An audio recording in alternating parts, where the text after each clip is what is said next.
Welcome to Sweet Life Beat Life. We hope this video helps. You start by confirming the model and battery type.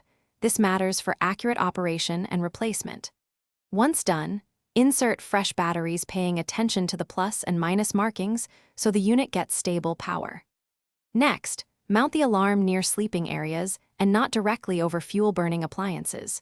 You want it 5 to 20 feet from bedrooms and roughly 1 to 3 feet below the ceiling so CO can reach the sensor quickly. Now test the alarm by pressing and holding the test/reset button until you hear the chirp and verbal status. That confirms the electronics and speaker work.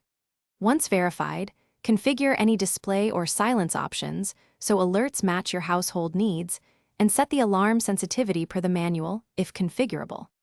Make sure to write the install date on the device and put a recurring monthly test on your calendar. Consistent checks ensure the sensor stays reliable over time.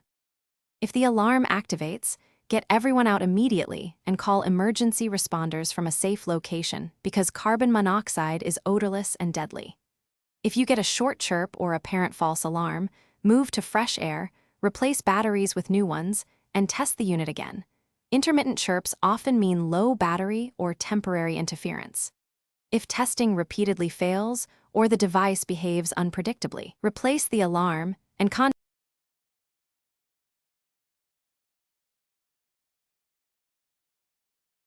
Thanks for watching. Consider subscribing if we helped you.